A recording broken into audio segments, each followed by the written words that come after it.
Alright, and hello everybody, I'm the Sweeper27 and welcome to another Dokkan Battle video. We are now in the Red Ribbon Army Part 2 Dragon Ball Story event. Now this dropped like 3 weeks ago on JP, and Global is doing a lot of things right now. There's a ton of stuff that is packed into this Frieza celebration that we have going on right now. So it's going to be a very, very busy and hectic week, or at least a couple of weeks I guess, while a lot of new stuff is coming at us all at once, which is good. You know, it's fun when there's a lot of things to do. It may be a little bit overwhelming if you're like a newer player or whatever, but I'm looking forward to this entire celebration. So, we are now getting a brand new free-to-play LR from the Dragon Ball Saga category. I'm super excited about that. So for this event, it is just a couple of stages. There is no support memory or anything, so there aren't like any like use 2 Kamehameha characters, use 1 Bottom Master and Disciple character. It's pretty much just normal. Beat them all, like beat every stage essentially on normal and on Z hard, get the character to an LR, and then get his SA up to 20. So, we'll have this going on in the background. Obviously, I will play the scenarios as well. The boosted category is Dragon Ball Seekers. So, this is the team that we are rocking with. So, I figured while we are doing this, I would be going over what the new LR can do. Now, from what I've heard, this LR isn't nearly as powerful as, like, the Broly and Trunks. It's just kind of, I don't know. I really like the art and everything, and I feel like they really nailed, like, the Dragon Ball Saga aesthetic with, like, all the art and everything. And, again, like, the animations are cool, the OSTs are really cool. Like, I think this is a cool unit. But in terms of, like, usage, I think that this unit might leave a little bit to be desired, but only time will tell. So let's go ahead and figure it out. So, this is Adventure with Friends, Goku Youth, and Krillin Youth, and Bulma Youth. They lead the Dragon Ball Saga category, 3 key and 80 to stats. That's really low. I don't know why it's just 80. I mean, it's 2024. We have plenty of characters that are all types, 120. They could do that. That would make this unit have a little bit more utility than they already do. But I guess I can't complain too much. It is a free-to-play LR, so won't complain. Their super attack effect on their 12 key, they greatly raise attack and defense for 1 turn and cause colossal damage to the enemy. And then on their ultra super attack, their 18 key, they greatly raise attack and defense for 1 turn, cause mega colossal damage to the enemy, and then they give all superclass allies 30% attack for 1 turn. Both of these attacks are melee, which is something that is kind of important now because we have the Kid Buu red zone, meaning these guys are literally worse than dead fish in that event. So that is a little bit of a shame. Also, giving allies offensive support is normally decent if they can go into slot 1, but again, I don't think this unit's really going to be able to do that. So, this is their passive now. They have an entrance animation. Hold on, give me just 1 second, chat, so I can get this started. Boom. They have an entrance animation, which activates once only, and it gives them 82% attack and defense for 4 turns from their entry turn when there are 2 or more Dragon Ball Saga or Earthbred Fighter category allies on the team upon this character's entry. So that's not a terrible restriction. There are plenty of good Earthbred Fighters. Like most of the best characters in the game right now are Earthbred Fighters. You have like MUI Goku, you have Beast Gohan, a lot of characters. Oh, is this their entrance animation? I don't think so, because their entrance animation is them, like, gawking about money and, like, getting rich or whatever. Was that just a random, unique animation? That was actually kind of cool, not gonna lie. Alright, so, for an entrance animation, that's not terrible. Now, this is a free-to-play character, so that it's not actually voiced, which does suck a little bit. It is just like, here's this really cool animation, there's no voice or no OST to it. A little lame. They then get 77% attack and defense when performing a super attack within the same turn. What? When performing a super attack and within the same turn. Oh, Dragon Ball Saga category allies get 30% attack. Okay. Earthbred Fighter category allies get 30% defense when performing an ultra super attack. Alright. So they are like a support character, which is nice, but they can't go, like, this is a slot 3 unit. No character is going to be getting these buffs, unfortunately. They then get 1 key and an additional 17% attack and defense, and a chance to perform a crit, plus 7% per Dragon Ball Saga category ally on the team. Okay. They get an additional 77% attack and defense. Launch an additional that has a medium chance of becoming a super attack, and a medium chance of dodging when there is another Earthbred Fighter category ally attacking within the same turn. Okay, so they are a 30% chance to dodge character, I mean, they have a lot of crit, actually. So if you're running them on a full Dragon Ball Saga team, that's, what, 7 units, 7 times 7. That's a 49% chance to crit. Just under a 50-50, which they may probably need, seeing as they are free-to-play. So if they want to do any damage at all, they're going to essentially be needing those crits. Only 30% chance to dodge isn't my favorite, and they don't have a lot of stats. So they have 82 at the start of turn for 4 turns because of their passive, which is like, okay, you can take it or leave that. That's not great, but I'm not going to be like, okay, whatever. Then they only get 77% attack when performing a super attack. And then their buffs, like, once they perform an 18 key, they're giving 30% attack and defense to characters who are on Earthbred Fighters and Dragon Ball Saga. But, like, again, you're probably going to want to put them in slot 3, so that's kind of a useless thing. Maybe they'll easy A. Do we think that this character will easy A soon, or do we think that they're just going to be stuck like this for a long time? Because I don't remember, as far as I'm aware, the Super Saiyan Broly unit and Trunks, they didn't easy A. They just got the exclusive skill orbs. And this character doesn't have anything like that. They have no exclusives or anything. So maybe this character will easy A, like we'll get like a part 3 to the Red Ribbon Army, like, saga, whatever. I mean, it's possible, I guess. I don't know. But that could give them some more utility. But they are also getting 17% attack and defense and 7% crit, but specifically for Dragon Ball Saga. So they're actually locked to Dragon Ball Saga. So why do they have Earthbred Fighter stuff? That sucks. I was just talking about Beast Gohan, and it's now like, well, you could run him with Beast Gohan, but he's going to be like way weaker as a result. Okay, I don't know about that. Not a huge fan of it, but maybe we'll get some good Dragon Ball Saga stuff. It does specifically say, like, some super class restrictions are in here. I'm looking at their active skill requirements right now. So if we did get, like, a good Mercenary Tao, or, like, a good DKP, or, like, a Drum, or Tambourine, or, I don't know, like, maybe Tien from the 22nd World Tournament, I feel like he would be an extreme class character. That wouldn't help this character out at all, either. Which is... okay, that's a bit weird. But they do also have an active skill, which can be activated when facing one enemy who has 50% or more HP, or when all allies attacking in the same turn are superclass Dragon Ball Saga characters. It is, they get an extra 30% chance to dodge for 1 turn, and they disable 1 enemy action within the turn, so they get the attack nullification. And they get, I mean, getting 60% chance to dodge isn't bad, but that is only for the 1 turn.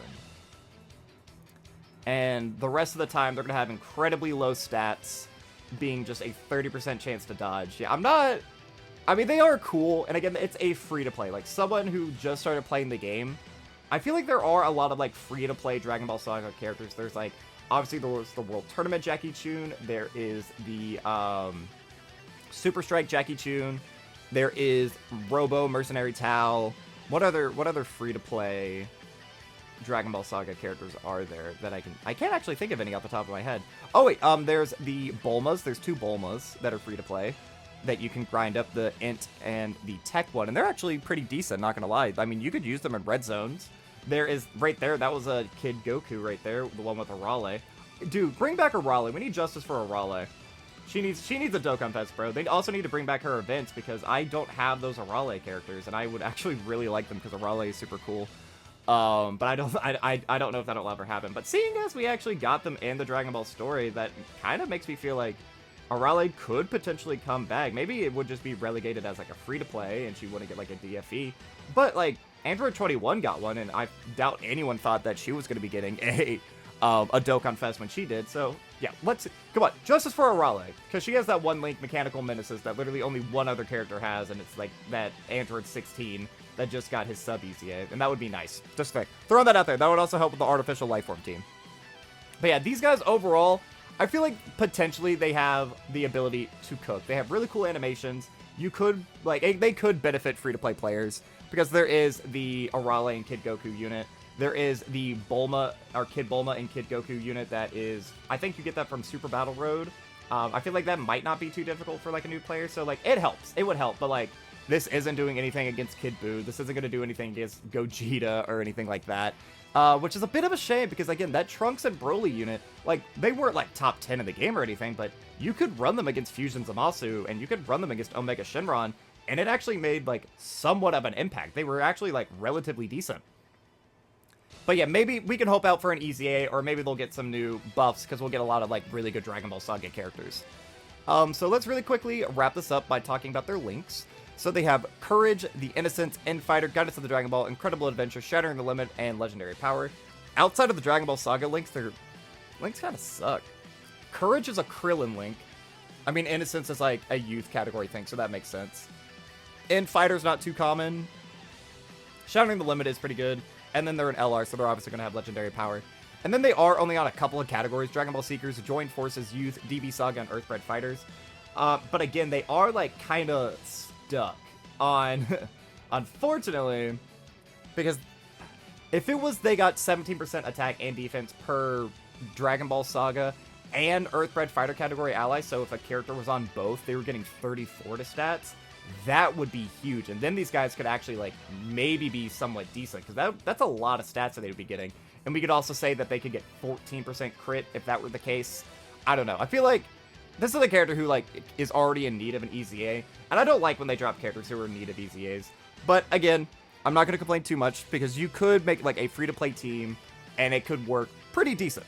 Pretty decent. So, we're going to get this one last fight done. It looks like we're going to be going up against Mercenary Tao. This is when, Upa's father dies, I believe. So, once we get the part 3 is probably going to be us training with Korin to get the, what is it called? The Holy Supreme Water, or something along those lines.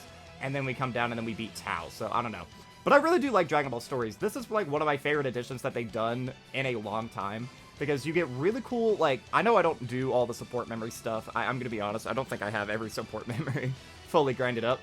But, like, support memories are really cool. Some of them have really decent effects, especially now that they can EZA. Like, the EZAs for the support memories, pretty much for the most part, all of them have been bangers. They're all really fun animations. And the Dragon Ball Stories, like, they don't take very long. And it's just pretty much like a one and done. Sometimes you have to do 2, but you get to use characters who you haven't used in a long time. They do actually give you really good rewards. And I just wish that some of them gave you better rewards. Like, some of them were, like, you can grind up, like, old SRs and make them SSRs. Like, why can't we... Like, for the Harudegarn one, for example. The Goku, or the Gohan and the Videl, they should have had, like, awakenings, you know? Just the fact that you were able to grind up their SRs easier to make them SSRs is a really dumb decision. And they did the same thing with, like, the second coming of Broly, the Videl, the Goten, and the Goten. What did I say? The Goten, Trunks, and Videl. None of them have awakenings. The same thing with, like, the Turles one, the Cacao that you could grind up. You aren't able to get him anything past an SSR. I feel like that's a little bit silly. They could make some, like, definite awakenings just to bolster out some of these weaker teams or whatever. But it actually looks like... Oh, there's... How many more stages are there? I thought there was only 5. Oh my goodness, we have 8, so I get to ramble. Hell yeah, Chad. Do you guys like it when I ramble on? I really thought it was only 5 stages. So it looks like, yeah, we are already going up to train with Korin. So maybe this will end with us beating Tao. So there might not be a part 3. Because this was pretty much the end of it for the time being. Because there is the part where he goes and he, obviously, like, Staff Officer Black kills General Red or whatever. And then he takes over, like, the Red Ribbon Army for a period of time. And then after that, we don't really hear anything about the Red Ribbon Army for a long time. But I don't really remember what happens in between this and now. Like, doesn't the Otherworld tournament with Baba happen first and then that happens? Because I don't think he has his tail when he fights Staff Officer Black. He might have his tail. I don't remember. But it's been a long time since I've watched, like, OG Dragon Ball. I need to go back and rewatch that. I need to rewatch, like, all of Dragon Ball just in general. I've been trying to watch some more anime recently. If you follow me on Twitter, you've seen that recently I've watched 2 series. I watched, what was this called?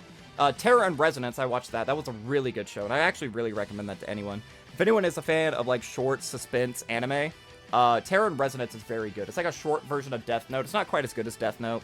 And there was one episode, like, in the middle of it where it was a really stupid plot contrivance. I don't know. They really, like, it was very clear that it was, like, Death Note inspired. Like, there's a character who's very much so, like, L. And there's just one episode where they missed the mark, and it was, like, really goofy, and I, like, kind of hated it. But it was 12 episodes. Overall, it was really good. Is that a real unit, this Korin? Or is that, like, an original Korin art? I've never seen this Korin art before. Bro, side banner unit Korin, win. Because, dude, Korin deserves a unit. So many units deserve it, or so many characters deserve a unit. Dude, I want a Dende LR so bad. Like a Dende LR from the end of the Buu Saga, or, like, on Namek, and he could be, like, a healing, like, just support unit. Like, I want that so bad. I want a Kibito Kai or just an LR Kibito. Oh my god. I think that would be so cool. Bring back the Super Strike Kibito too, that hasn't returned since like 2017 or whatever. Dokkan just needs to bring back a whole bunch of characters. Alright, went on a little tangent now. I'm going to go back to talking about anime. And then I also watched Madoka Magica, the thing with Kyubey and the Magical Girls, or the original whatever, because apparently movies for that series came out recently. And I wasn't too much of a fan of that anime. I thought it was like really slow or whatever, but I feel like if I watched that when it came out, and like at the time nothing like that had really been done with the genre, whereas like turning the magical girl idea on its head and it was like actually really dark and like kind of scary or whatever, I feel like that would have been really cool. But I've seen stuff very similar to that, so I was like, all right, it's kind of cool to see like where all these other things drew inspiration from. But just this itself, it was slow. I didn't really much care for it. The animation wasn't that great. It had some cool ideas, but like the characters were all kind of bland, and I didn't really mind that. But again, I think I heard allegedly that there are like movies that are like retellings of the series that are supposed to be a little bit better that came out recently, or more modern than that. So I might have to check those out. And then right now I'm watching Baki the Rock, or I think it's Baki. I think it's how you pronounce it. And I'm only 2 episodes into that, but I actually really enjoyed it. It's really cute. It's really funny. It's just like one of those like sweet kind of stupid anime or whatever. And then after that, I think I'm gonna watch Noragami is what it's called. And I have a couple of other anime that I have like on a backlist or whatever that I don't really know what I'm gonna watch when, but I am just trying to like get back more into anime instead of just rewatching stuff like my comfort shows or whatever, which I do quite often. Like I feel like I've rewatched Dragon Ball a lot recently. I don't like rewatch it. I just rewatch like random episodes that I want to, or fights or whatever. Because I own all the series. I don't own any of Super because I'm really like anxious waiting for them to like release like the next after whatever comes after, like, you know, with Moro and everything, whatever the anime does return, because they make a box set right now of the Dragon Ball Super like Blu-rays or whatever, but it only goes up to the end of the TOP, and I'm like, well, I would feel really dumb if I bought like this collector set and then it came out later that there's more. So I was like, okay, well, now this collector set is kind of useless. I don't have any point in wanting to own this when if I just wait however many years, I could get an actual complete box set of all the Blu-rays. So I don't know, is anyone else like that? Does anyone actually own that complete box set? Oh, it actually looks like right here we are. Yeah, this is going to be Staff Officer Black killing General Red, right? I know I'm going through this kind of fast, but like, I know if you guys like want to read or whatever, that's why I'm kind of tapping a little bit slower. This is what I do with most of these. And you may notice that I actually didn't do the other Dragon Ball story event where I actually grinded up the character who we are about to awaken. I don't know. I just was like, I don't know if I really like want to do Dragon Ball stories or whatever, but I do want to like make more content. I feel like I've been very like lax recently with content, and I do apologize for that. Like the day I'm recording this, there wasn't an upload or whatever, and I do apologize about that. It's just, I don't know, I got a lot going on, and I am trying to like keep up and everything. So I do apologize about that, but I guess I could also make this announcement. I probably should have said this at the start of the video as opposed to the end, but I'm also going to start doing some variety content on the channel as well, not just Dokkan stuff. So whenever there's like a slower period in Dokkan or whatever, there's just a bunch of things that like I don't necessarily like think would make for good videos, because most of the time, well, like it's a good video is like me doing a challenge run or doing a new event or going over like what a banner does or like summoning videos. Like those are the things I normally do like incredibly well for my little channel. But like a lot of the time, like just doing like super battle roads, extreme super battle roads, free to play easy A's, like most of the time I feel like those don't go over like the greatest. So I'm gonna start like maybe adding in like maybe once or twice a week me playing like a horror game. I have a couple of games that I got off of itch.io as well as Steam that I'm gonna like, I don't know, that I have, they just looked interesting and I'll like give it a shot. Now that I have my PNG, I feel like maybe branching out a little bit, because like some people who know me from Twitch or whatever, because I obviously am a Twitch streamer, they know me as like a variety guy. I play a lot of things over on Twitch, like Master Duel, Dragon Ball The Breakers. Right now I'm playing Resident Evil 7 for the first time. That's really fun. I'm playing this really fun anime game called Hyper Neptunia Rebirth. Wait, what is it called? Hyperdimensional Neptunia Rebirth 1. And it's like a remastered of whatever. But yeah, I feel like maybe just like branching that out, like kind of unifying what happens on YouTube as well as what happens on Twitch might be a little bit better for like my audience as a whole. Obviously I'm not going to step away from Dokkan content because I love this game. It's one of my favorite mobile games. I play it all the time. But I don't know. I just feel like that would maybe be cool. So hopefully whenever I do start doing a little bit more variety on here, because I know a long time ago I used to post VODs, and I haven't posted VODs in a long time just because I felt like, I don't know, like, I could tell, like, you can look at analytics and you can tell that it's like, all right, well, anytime I would post a VOD, YouTube did not like that. So I'm a little bit anxious with doing variety, but I don't know. I feel like I feel like I owe it to myself to at least try, and maybe you guys will enjoy it as well. So yeah, please let me know. So if you have any game recommendations or anime recommendations, because we were talking about that, leave them in the comment section down below. But yeah, I'm going to go ahead and pause the recording here. I'm going to grind up all the medals, and then we can get this fella awakened, and we can wrap up the video. Alright, chat, so let's go ahead and get this fella awakened. Again, I absolutely... This is probably one of my favorite card arts that they've done in a long time. Hold on, you gotta see it. So it's like, oh, it's this, and then... Will it do it on this page, or will I have to go to, like, the kid? Yeah, look at that! Oh, that's so cool, that's so fun. Oh, I love it. But yeah, that's gonna be all for this time, guys. I've been the Sweeper27.